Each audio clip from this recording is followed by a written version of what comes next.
The last person I ever wanted to see again was my ex-husband. Yet there he was, laughing, drinking, acting like he belonged. 2 years ago, I ripped Darren out of my life the night he attacked our daughter. She had come out to him, her voice small but determined. He stared at her, expression unreadable, before rage twisted his face. The next second, his hand lashed out. The crack of the impact split the air, followed by the sound of her body hitting the floor. She gasped, eyes wide with shock, one hand clutching her cheek. Something in me snapped. I lunged at him, shoving him back with everything I had. He stumbled, snarling, his fists clenching. My daughter scrambled away, her breath ragged. I screamed for my second eldest to call the police while I fought to restrain him. The struggle was brutal. He was stronger, fueled by fury, but I had something greater. I had desperation. I had a mother's wrath. By the time the police arrived, my arms were bruised, my heart pounding, but I never let go.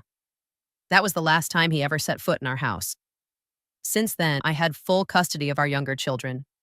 Darren fought me in court, but no judge would side with a man who beat his own child. My friends assured me they had cut him off, standing by me like family. I believed them. Then at Rachel's wedding, I spotted him across the room. I felt sick. The room blurred, my champagne glass shaking in my grip. But this wasn't my moment to make a scene. It was Rachel's day, and I refused to let him ruin it. Then I saw the seating chart. My name. His name. Side by side, the world tilted, my stomach clenched. My friends Lucy and Jen saw my face and rushed over. "What the hell?" Jen hissed. Lucy's lips pressed into a thin line. "We had no idea he'd be here. Rachel never told us." I swallowed hard. "I can't sit next to him. I can't." Jen hesitated. "We barely get to see each other anymore, and we were looking forward to tonight. Maybe just stay for a little while? If anything happens, we'll handle it." Lucy crossed her arms. "If he so much as breathes wrong, we'll make him regret it." Against my better judgment, I sat down. Darren slid into his seat beside me, his cologne sharp and suffocating. He leaned back, smirking. "Hey, babe." My skin crawled. Babe. As if the past 2 years hadn't happened. As if my daughter's screams weren't still ringing in my ears. As if he hadn't lost everything because of his own damn hands. Memories surged. The struggle, the shouting, the police pulling him away. My breath turned shallow. The room spun. I grabbed my Prosecco, downed it in one gulp, and shoved back my chair. "Excuse me."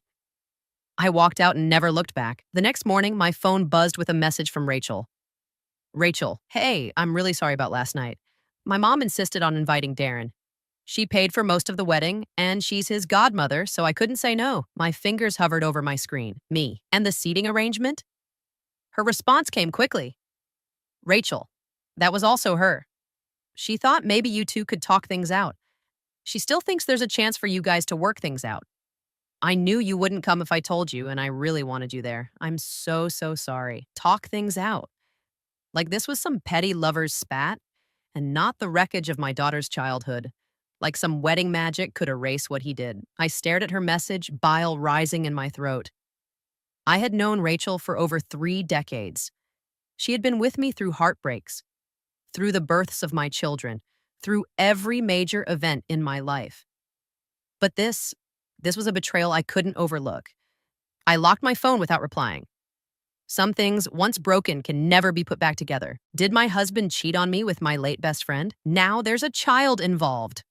Throw away for privacy.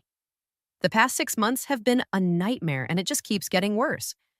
My best friend since childhood, Alice, passed away in February from cancer, leaving behind her 2-year-old daughter, Alexis. After Alice's death, her mother took custody. Until last month, when Alexis showed up at our doorstep.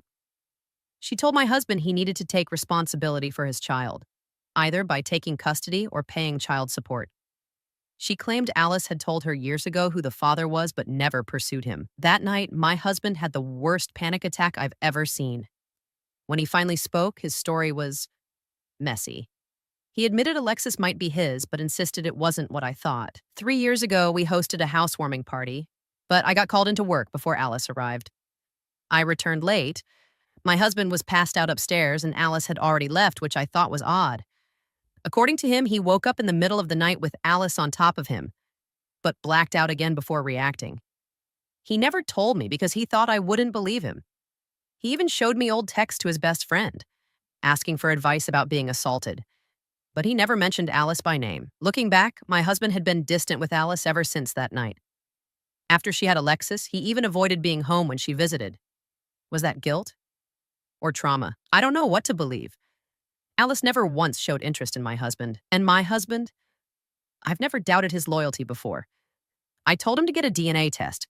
No decisions on Alexis until we know the truth. But until then, I need space.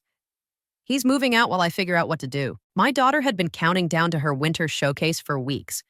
It wasn't a full play, just a collection of scenes and monologues the drama students had worked on, but to her, it was everything.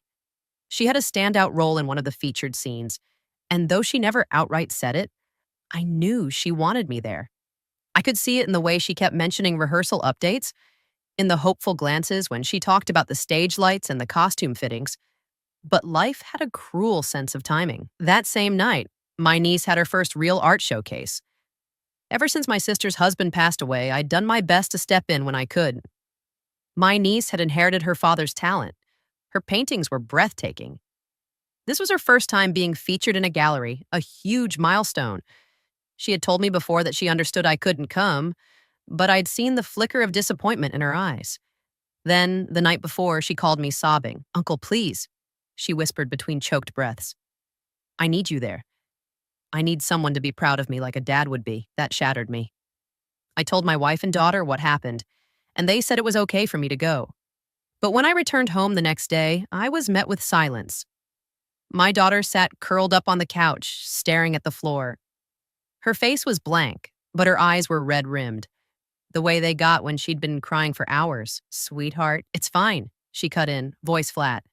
But it wasn't. Later that night, my wife confronted me. She cried herself to sleep.